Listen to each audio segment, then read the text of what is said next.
in this virtual environment has been amazing, particularly the support that you've been given to the students in your area, in addition to the student athletes.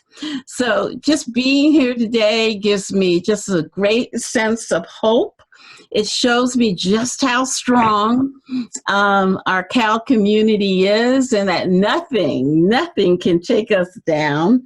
And just by the virtual way that we have adapted to this environment, and we're still going on and we're still not giving up. So looking forward to the season, looking forward to seeing you all in person sometime soon. I mean, we've heard good news about the vaccine that's coming, but most of all, I want to just express our appreciation. So with all of that, go Bears, and let's turn it over to the Chancellor. Thank you, Chloe. Okay, thank you. Before you start, Chancellor, I just want to say one thing I forgot to mention is we are recording, so that you all know that this meeting is being recorded, and also that if you have any questions, go ahead and you can put them into chat, raise your hand, and I'm sure the Chancellor will take questions afterwards. So with that, Chancellor, I think you're ready to start. So I just want to thank you for being here, and I was reading your bio, and I can't believe that you've been Chancellor for 3 years already.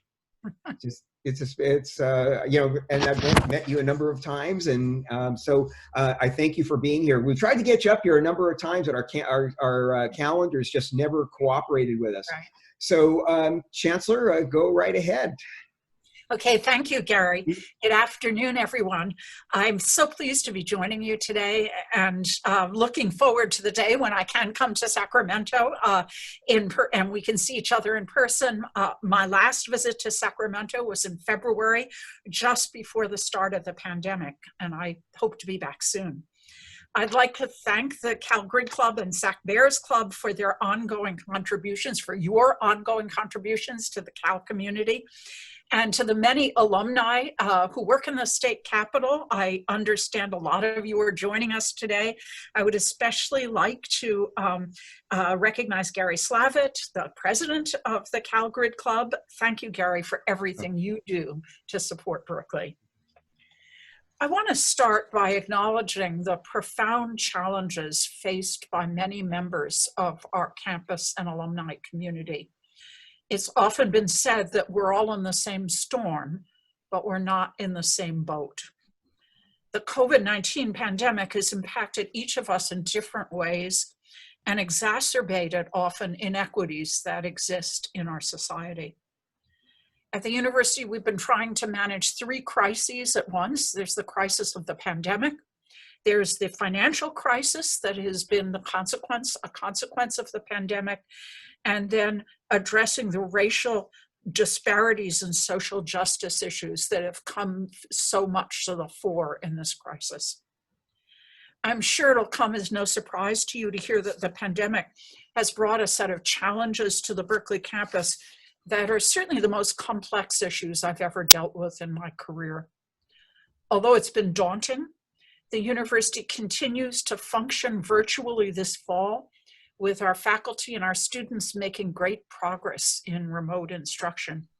We learned a lot in the spring when we went remote with 2 days' notice. And so we worked really hard over the summer to make sure that our fall classes reflect best practices in remote instruction.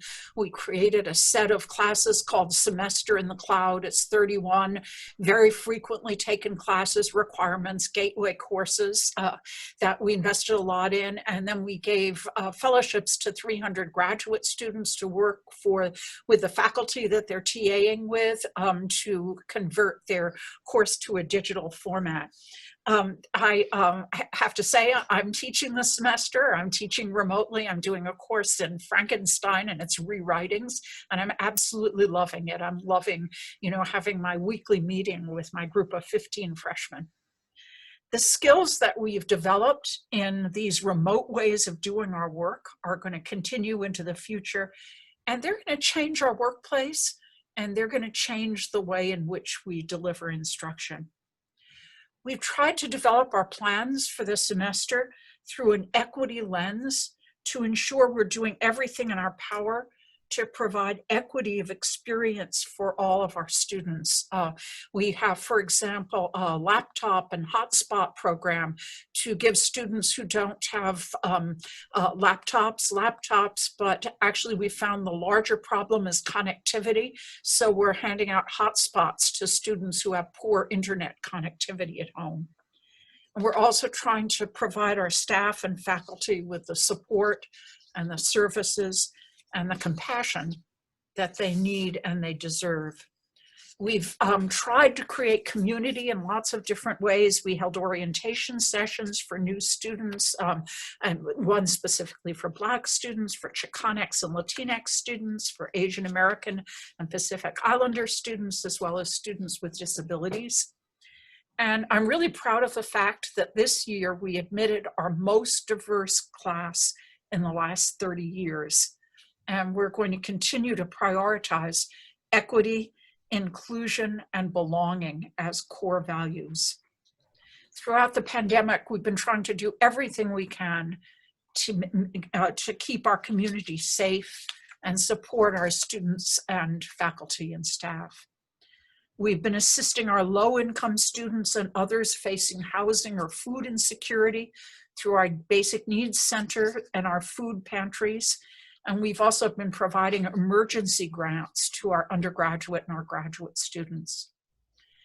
The UC campuses and the health centers have been on the front lines of managing this global public health emergency. I noticed in the coronavirus task force that Biden appointed yesterday, there are 3 UCSF faculty.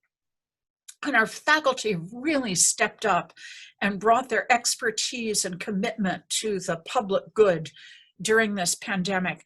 In fact, there are more than 300 COVID-related research programs happening across the system. I mean, the story that moves me the most profoundly is Jennifer Doudna, who just won the Nobel Prize in chemistry, gathered her laboratory together when the pandemic hit and said, we have to come together and fight this virus. And they have changed the focus of a lot of their research programs. So they're now looking at therapeutics for the drug and new therapeutics for the pandemic and new diagnostics for the pandemic. And she has created a COVID testing lab in the IGI, that's the Innovative Genomics Institute, where her lab is, in which we are developing the capacity to do 15,000 tests a week. So she's been just extraordinary in her commitment to public service. With respect to our COVID infection rates, I'm pleased to report that we've had a remarkably safe return to campus. We tested all students upon move-in to the dorms. We only had 3 positives in the move-in of those 2,000 students, so that was really quite remarkable. And our infection rate overall, our rate of positivity is 0.11%, so very, very good record. Many of you saw the news last month that the Pac-12 schools went back to practice and competition for football and for winter sports. We've been working really carefully with the public health authorities we were so disappointed that the Washington game had to be canceled because of COVID infection. It wasn't the one infection that caused the cancellation of that game. It was rather that the way the football players practice with, all the offensive linemen practicing together, all the defensive linemen practicing together, one whole group of players was exposed as close contacts to the infected player. So the team couldn't field a team. And we're hoping very much that the state government lets us play this weekend against Arizona. I was really encouraged with what you said, Gary, that the game is still on. And so if any of you have any influence in Sacramento, we really would appreciate it. The issue is shortening the quarantine period for people who are close contacts of a confirmed case is 14 days. We want to shorten that to 10 days to enable the students to play. That's what science is saying is adequate, but the state guidelines still say 14 days. So we're in conversation with the state. Our planning for the spring semester will be very similar to that of the fall semester. We're going to begin the semester with 2 fully remote weeks so that we can test all our students when they come in right upon arrival, and then a week later. And after that, the majority of classes are going to continue to be delivered remotely, but we hope to increase the density of our campus population. We currently, our dorms are occupied at about 20% of their capacity. We want to go up to at least a third of their capacity. And we will have about between 400 and 600 courses taught in person. This semester, we have no in-person courses, although we just this month have started 5 outdoor pilots of in-person instruction. There's one in the business school, one in field classes in the Rouser College of Natural Resources, one for international students who need an in-person class to maintain their visa status. There is one that enables engineering students to meet in their research groups, and then there is a string ensemble class in the music department.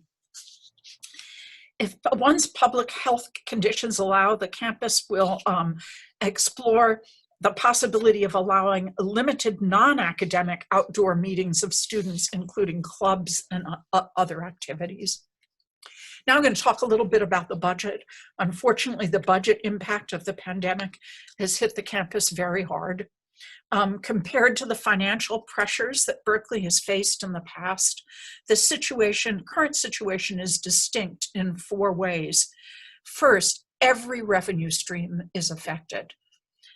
Second, we face a need to increase expenditures in some areas. We estimate the increased expenditures because of COVID, the combination of testing expenses, additional cleaning, and remote instruction is about $65 million for the campus. Third, there's great uncertainty, as I know you all know, regarding the length and severity of the pandemic. And fourth, we don't know what lasting effect the pandemic is going to have on student choices, higher education generally, or the broader economy. For this academic year, actually this is for not just the academic year, since we went remote in March through the end of this academic year, the impact of the pandemic is a deficit of $340 million, which is obviously a very high number as a result of reduced revenues and increased costs. We've been able to mitigate that to a certain extent, but the campus is still facing a shortfall of someplace between $150 and $200 million this year. State funding for the UC system was reduced by approximately 7%. Our Berkeley share of that cut is someplace between 45 and 50 million, so that's obviously a big number. We're working really hard on bridging strategies and revenue strategies to come to terms with the financial impact of the pandemic. We believe it's both realistic and prudent to anticipate that financial challenges are going to persist probably for 3 years in the future.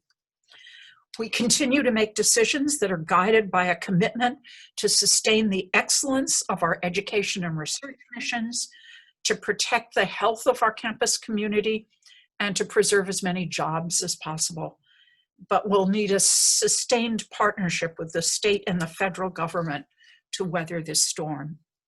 And this is where you can help us. I'm so grateful for the work that all of you do to support the campus, both with your philanthropy, but also with your advocacy. We need you to continue voicing your support for the university and to sign up for the UC Advocacy Network in order to help us deliver our messages to policymakers, especially those decision makers in Sacramento who determine funding levels for the university. We continue to face disruption and uncertainty, unlike any in recent memory, but I'm so proud and grateful to see such a spirit of community emerge even in spite of that. Though our friends and colleagues may appear only on a screen like you, it's through our memories and through our memories of a lively campus, the bustle of Memorial Glade on a Sunday afternoon, the coziness of the Morrison Reading Room on a dark evening. Though that all feels far away, they're nevertheless keeping our sense of Berkeley alive. So thank you for the opportunity to speak with you today, and I'm happy to answer any questions that you have. So thank you, and go Bears. Okay, if anybody has any questions, go ahead and put them into chat, and we'll go through those. Chancellor, when you mentioned about reducing the quarantine from 14 to 10 days, and on our influence, I'll give Gavin a call in the morning and see what I can do. Great. Thank you, Gary. I really appreciate that. Yeah. There's always the first one. He'll take my call, so maybe this will be it. Okay. So, so are there any questions? I haven't seen any questions in chat or let me see. You can also just raise your hand. Or to just rate, do under the reactions. No, is it? Where was the raise the hand? I think it's under. You can just wave your hand too. Yeah, just wave your hand too. That's another. Well, I'll start out. I've actually got that question. Okay, well, Christina first wants to. How can we help the students? Oh gosh, you can help the students by being willing to create virtual community for them. There's so many of our students that are fairly isolated from the Cal community because they're doing the semester virtually.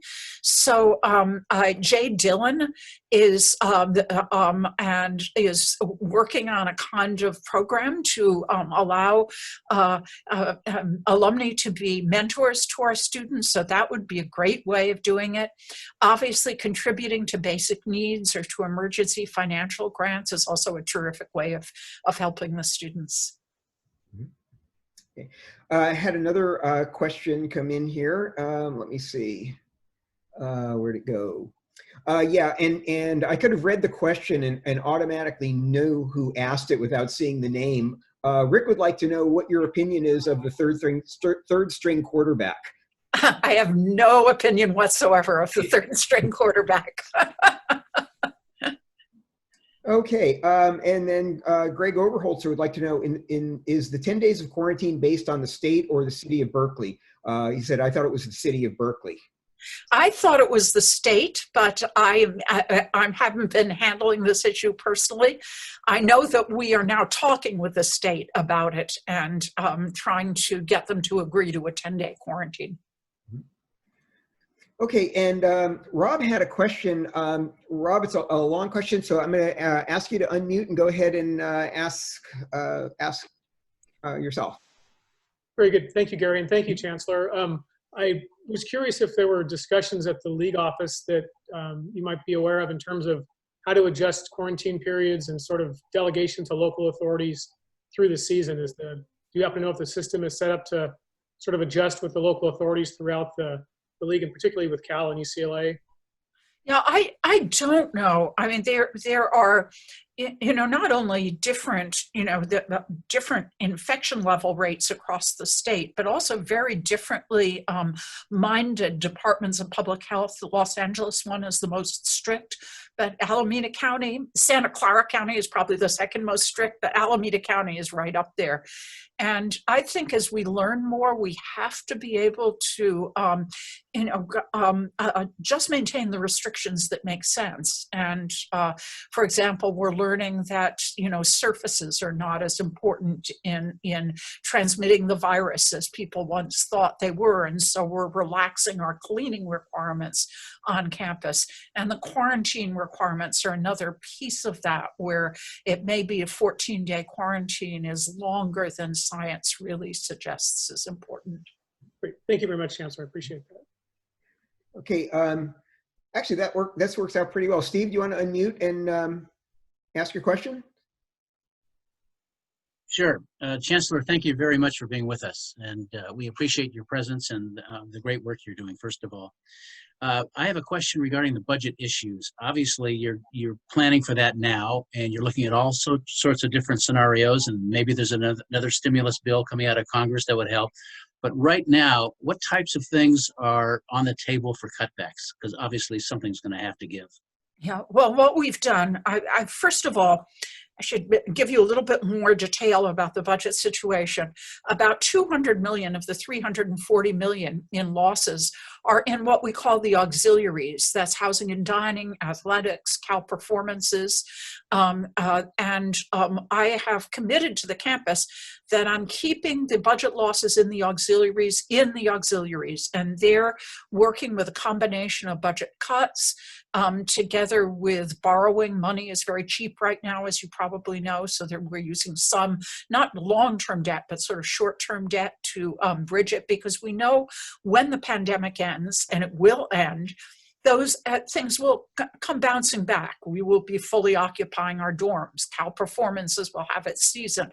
We'll be going to football games and basketball games again.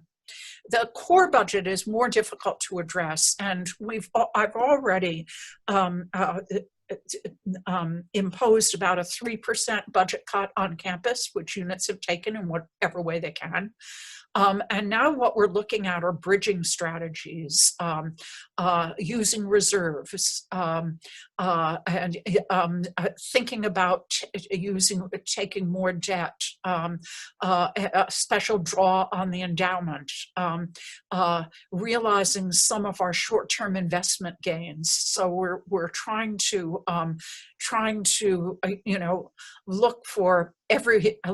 use every tool in the toolbox, or look in every corner of the cupboard, so that we don't have to make cuts that I feel will damage the excellence and distinction of the campus.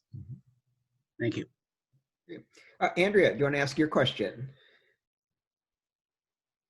Well, I was just curious about the specifics of football, and since this is a football support group primarily, about the possibility of playing games outside of the city of Berkeley, moving them to San Jose State or some other place where the restrictions on COVID might not be so great. Yeah, I think at San Jose State, it may be even stricter. I know at least at Stanford, the restrictions are even stricter than they are here. Mm-hmm. But we are thinking about other possibilities. We're thinking about bubbling the football team, for example. But we're really trying to imagine anything, because particularly our seniors so much want to play, and mm-hmm. we want to see them play. I got a really moving email from one of the team co-captains last night saying, "Oh, can you do anything, Chancellor Christ, that will enable us to play?" So I really hope that they're successful. Thank you. Greg, did that answer your question? Yes, it did. It was just sort of a broader question than Andrea's. It was, not only just for the games, because I don't know if that would solve the problem based on what I've been reading, because it sounds like, at least as of yesterday or whatever, the city of Berkeley was even putting restrictions on letting the team even travel out of Berkeley to go to a game in Arizona.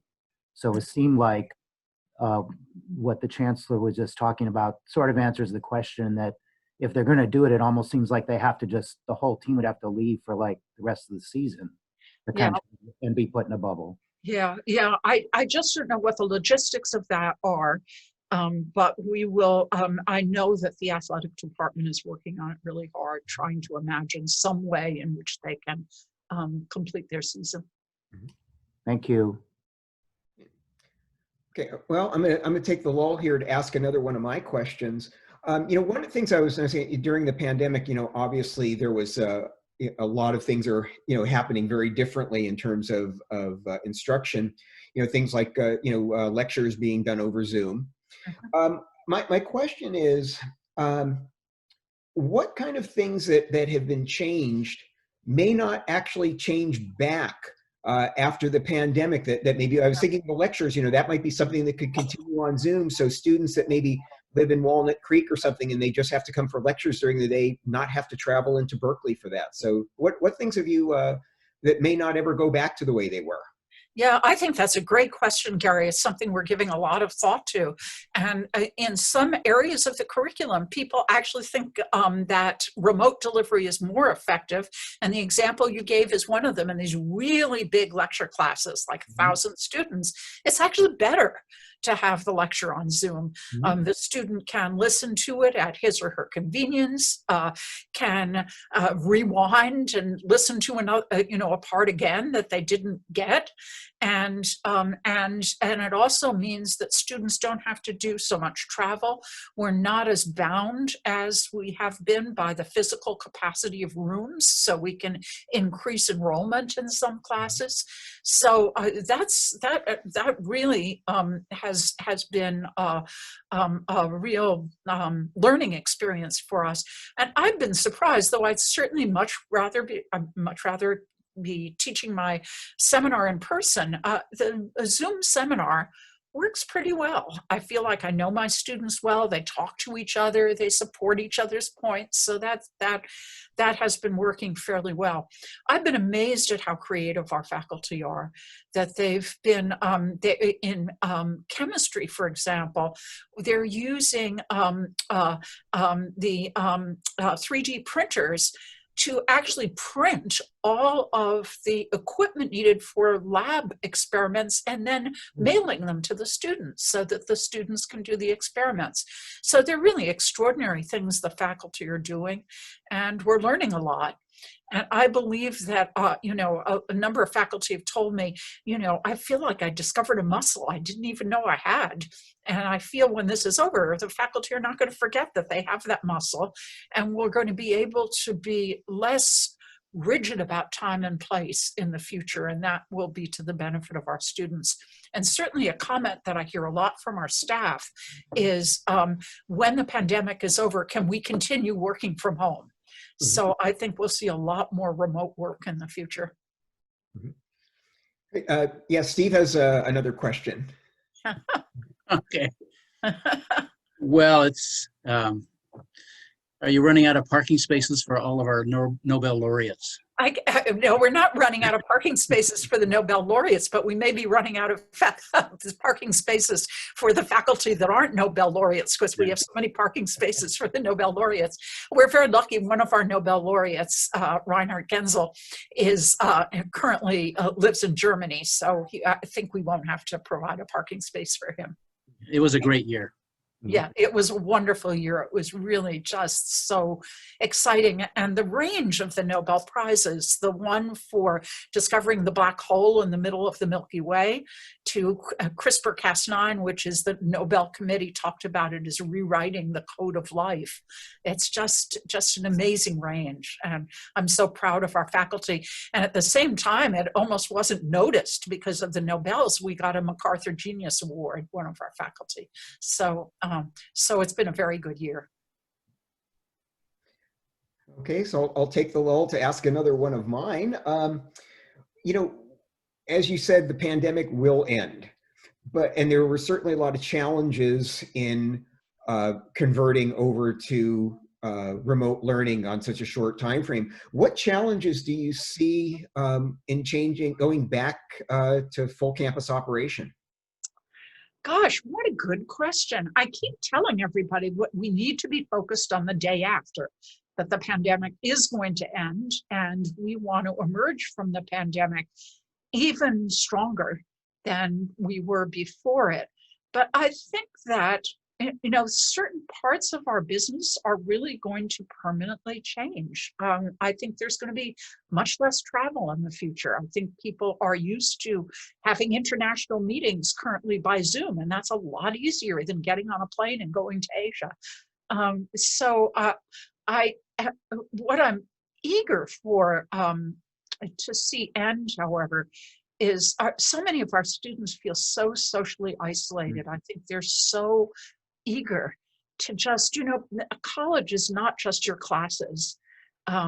It's really the friends that you make, the extracurricular activities in which you participate, all the growing up you do through being on your own, you know, leaving home, and all of that I think is really being really limited at this time of pandemic. Mhm. Okay.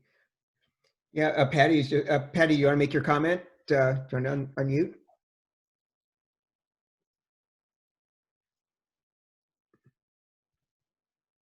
Okay, or I could just read. Patty's just saying that she's grateful for Zoom since we seem to be to need it right now, but love being on campus with faculty and other students, and even as an alum, can't wait to get back. And Yeah, I think we all mirror that. Yeah. yeah, I think that lots of people feel that way. Mhm. One more question I have too is there was an election about a week ago. It was in all the papers. And what? How do you think that the results of the election, from president on down to state and local races, the propositions, you know, all the races, you know, what effects do you see that having on Cal? Yeah, that's a great question. I'm certainly the higher education press has had lots of articles in the past few days about what a Biden administration is going to mean for higher education. And I think people are very eager to see a Biden administration in higher education for example, some of the restrictions, for example, on foreign students are really crippling to universities. The restriction that if your classes are remote, you can't even come to the country. There's certain visas have been very hard to get from certain countries. So I think that having not having the rather draconian set of rules that affects both H-1 visas and student visas are that's going to be a real difference. Another big difference is DACA. I talk so often to our DACA students, our dreamers, and they're in such a limbo, and having a way of making the program secure will be really important. I think people are looking forward to having an administration that believes in science and believes in scientific evidence as important in decision making about things like the pandemic and like climate change. That's also going to be important. In terms of state propositions, I think the two things that were disappointing to many people on the campus is that Proposition 16 didn't pass. Our students were very active in campaigning for that. And Proposition 15, because it would have created more revenues for the state that would, even though those revenues wouldn't have gone to the universities, it would have made would have given more discretionary money, I think, to the states. So I think those are the two that people were most focused on, as Propositions 15 and 16. Yeah, I muted myself because the dog was barking. Rick, do you want to ask your question? Unmute first, Rick, unmute. And Susan's going to help him. Yeah, I'm using Susan's computer. My computer. On my computer, for the mute time, I hit the space bar. It unmutes. Okay. Curious why, there's so much disappointment about Prop 16, because there are others of us who feel that isn't state sanctioned discrimination still discrimination. Well, there's a cartoon that I've seen, and it's a baseball game is going on, inside a fence, and there are three people trying to see the baseball game, and one person is very short, and that person is Black. And one person is like kind of Asian and sort of mid-height. And then there is a white person that's very tall. And the point the cartoon is making is that we don't all start with equal opportunities. And so there's a really interesting argument to be made with whether, given the systemic racism and discrimination that's existed in our country, whether some populations whether you need to take that into account in making decisions about admissions, for example. But obviously, the proposition didn't pass. Many people feel as you do. Obviously, because that's, the majority was against Proposition 16. And so we will continue to pursue diversity as an aim, but in the context of the law. Okay. Thank you. Anybody else have any questions? All right, well, Chancellor, I'm going to just get kind of. I actually have a question. Oh, yeah. Mm-hmm.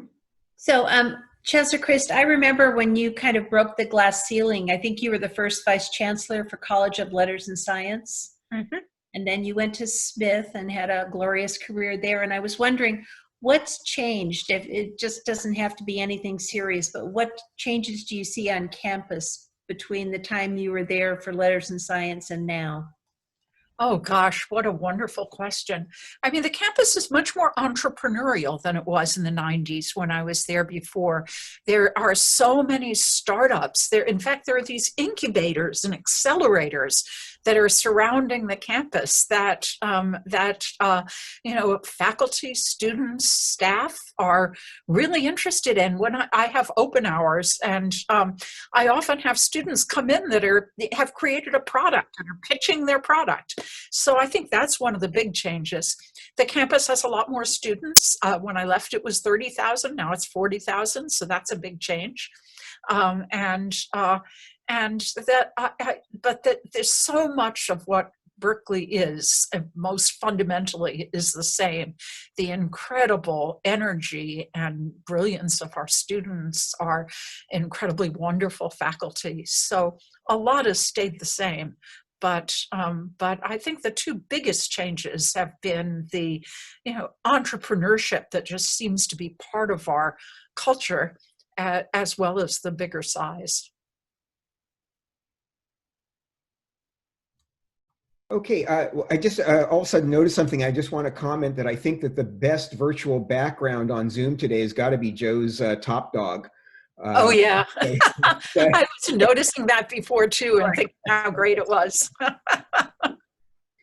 Well, and if nobody else has another question, I just, Chancellor, if you would just maybe say a couple of words about something major going on right now, is a little bit about the Light the Way campaign. Oh, I'd be delighted to talk about the Light the Way campaign. I thought you might be. So we are involved in a campaign. It's very, very ambitious goal, $6 billion. It's one of the biggest campaigns ever in a public or private university. And we are already $4 billion. We've already raised $4 billion. And the way this campaign has been structured is that we have shaped it to our goals to help our core activities. So we're looking to raise money for 100 new faculty positions, for graduate fellowships for our graduate students, for undergraduate financial aid, as well as for modernizing some of particularly our science buildings, which have not quite up to their peer competition. They've gotten a little bit run down. So those are the goals we have. There's one particularly exciting project, which is a data science hub. It's a new building for data science, which is the biggest reorganization we've had at Berkeley since the late 1980s, when we reorganized biology. And we're going to build a building for it on the Tolman site. The campus got the biggest gift it has ever gotten for this building, an anchor gift of $250 million. So we're very excited about that, and that's one of our main campaign priorities. We have one more question, Rick. Do you remember how to unmute? Yes. Thank you. Can you hear me? Yes. How are you handling the, coming from two different points where you've got increasing enrollment, where there's 10,000 more students than there were when you left to go to Smith, and the fact that the state on a regular basis continues to drop the support from a financial standpoint? You said it's down 7% this year. Obviously, campus is going one way and the budget support is going down the other way. How does campus balance that? Yeah, that's a great question. It's a really good question, something we think about all the time. So we have lots of ways in which we enroll students. We enroll students in summer session. We enroll students in university extension. We enroll students in what are called self-supporting degree programs. They're professional master's programs in which none of the support comes from the state. It all comes from tuition. And we have a much bigger percentage of international and out-of-state students than we used to. So what we try to do is balance enrollment increases that are real sources of revenue for the campus with obviously our obligation to the state to educate Californians. So it's enrollment planning has become an enormously important part of our budget strategy, because that's basically what we do.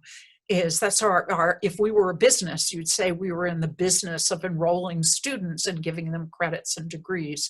And so what we try to do is create a mix in our enrollment planning that compensates for the lack of support that comes from the state.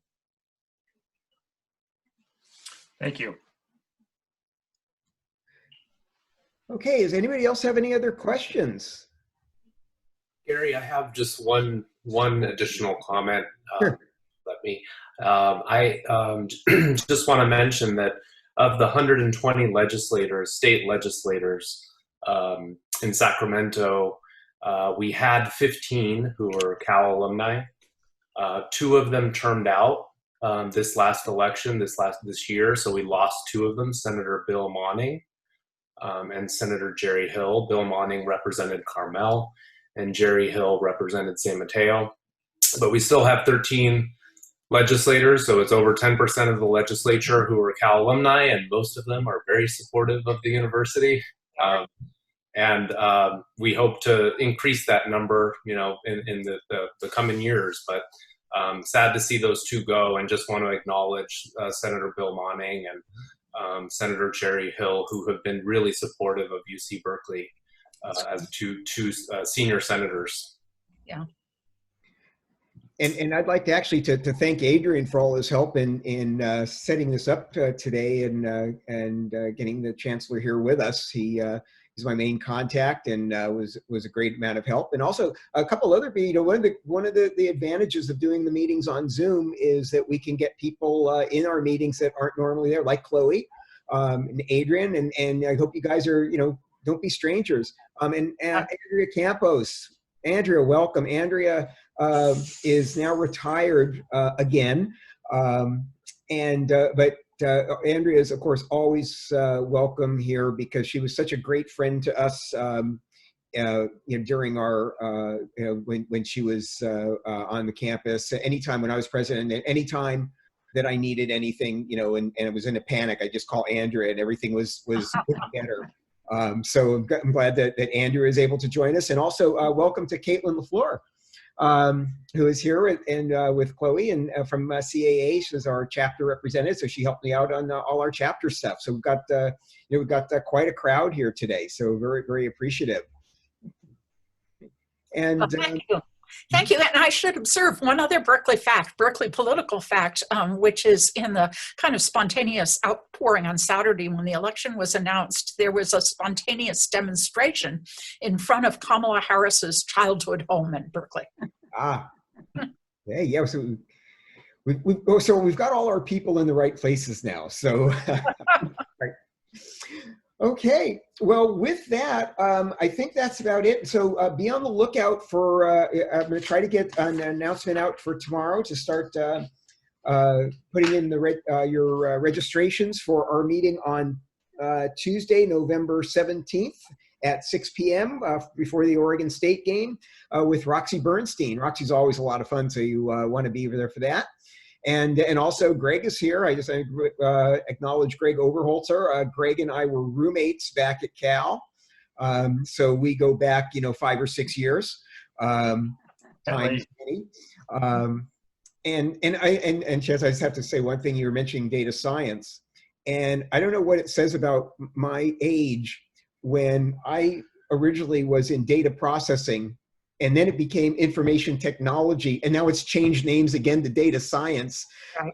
And when a complete discipline changes names 3 times, I don't know what that says about about my age. But, yeah. So anyway, so with that, I'm going to go ahead and say goodnight. First of all, thank you, Chloe, for being here with us tonight, and all of our guests from out of town, Greg and Caitlin and Adrian and Andrea and all of you for joining in here. Chancellor, fantastic. Thank you for coming. Thank you. The unfortunate thing about you being here on Zoom is that we don't get to take you out to dinner afterwards. But now that you know where we are, don't be a stranger. We hope to have you back again soon when we can all meet in person. So with that, we'll see you all, I hope, on next. Somebody had their hand up? Oh, Andrea, yes. I was just applauding. Oh, okay. It was a great meeting. Thank you, Chancellor. It was great to participate. Good to see you. Go Bears. Go Bears. Go Bears. Good night, everybody, and go Bears. All right. Bears. Good night. Night.